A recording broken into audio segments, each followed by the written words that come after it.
उधर दिल्ली बीजेपी एक और काम करना चाहती है। अतिक्रमण हटाने के अलावा वो कुछ नाम भी बदलना चाहती है। दिल्ली के 40 गांव का नाम बदल देना चाहती है।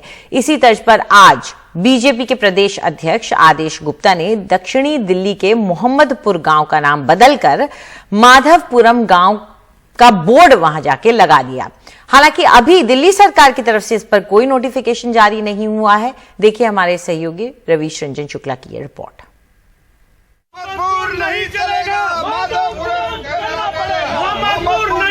बुधवार सुबह 9:30 बजे दिल्ली बीजेपी के प्रदेश अध्यक्ष आदेश गुप्ता मेयर और पार्षदों समेत दक्षिण दिल्ली के मोहम्मदपुर गांव पहुंचे।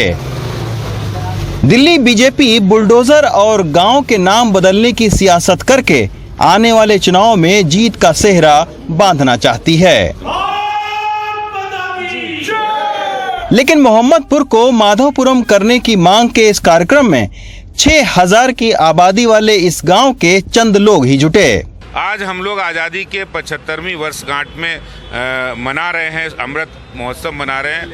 देश की युवा पीढ़ी स्वाभिमान और राष्ट्रवाद के साथ जीना चाहती है। वो किसी भी गुलामी की मानसिकता के प्रतीक चिन्ह के साथ आज खड़ी नहीं रहना चाहती।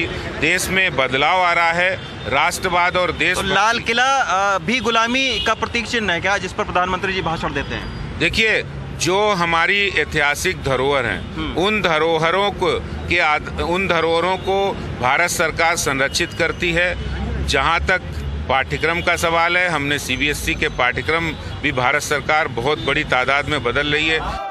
दिल्ली बीजेपी महज मोहम्मदपुर ही नहीं, हौज खास विलेज, हुमायूंपुर, फतेहपुर बेरी समेत 40 गांव के नाम बदलने की तैयारी में है, ताकि आने वाले चुनाव में इसे मुद्दा बनाया जा सके। नुकसान तो ये है कि गुलामी के प्रतीक चिन्हों को कब तक ढोएंगे। सबसे बड़ा नुकसान तो यही है। हम आज़ादी का 75वां अमृत महोत्सव मना रहे हैं और हमारे गांव के सभी बुजुर्ग कई वर्षों से प्रयासरत थे। उन्होंने जिस समय जब उत्तर प्रदेश के अंदर आधिकारिक रूप से नाम बदले गए, मध्य प्रदेश में बदले गए और अन्य जगह पर बदले गए, तब गांव के लोगों ने पंचायत करके मेरे समक्ष ये प्रस्ताव रखा।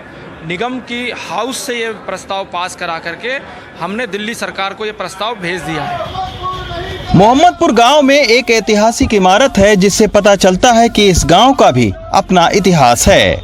आप देखिए कि बहुत ही पुराना गांव है। मेरे ठीक पीछे एक यहाँ पर बहुत ही प्राचीन और ऐतिहासिक जो धरोहर है वो भी मोहम्मदपुर गांव में बनी हुई है। हालांकि अभी आर्कियोलॉजिकल सर्वे ऑफ इंडिया का जो बोर्ड है उसके ज़रिए हमने पता करने की कोशिश की कि ये जो इमारत है, आप मेरे पीछे देख सकते हैं, गुंबद है और एक बहुत ही ऐतिहासिक इमारत है, वो आखिर किसकी है और मोहम्मदपुर गांव कैसे पड़ा, इसकी जानकारी आर्कियोलॉजिकल सर्वे ऑफ इंडिया ने नहीं दी।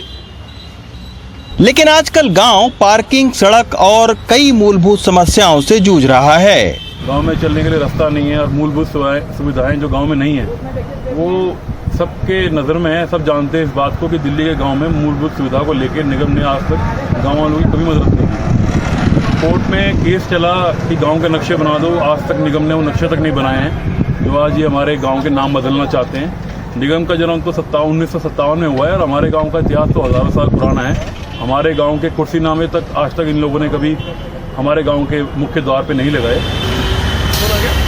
दिल्ली में 360 गांव हैं, हर गांव की अपनी ऐतिहासिक विरासत है, लेकिन आज सीवर, सड़क, अस्पताल और स्कूल जैसी बुनियादी सुविधाओं के बजाय बुलडोजर और नाम बदलने पर सियासत गरमाने की कोशिश ज्यादा होती दिख रही है। गांव के जो राजनीतिक व्यक्ति हैं उन्होंने अब जरूर जो है वो मोहम्मदपुर गांव का नाम माधवपुरम करने के उनके ओर से कोशिश की जा रही है। देखना है बुलडोजर और नाम बदलने की इस सियासत से कितना सियासी फ़ायदा बीजेपी को मिलता है। दिल्ली से रवीश रंजन शुक्ला, NDTV इंडिया।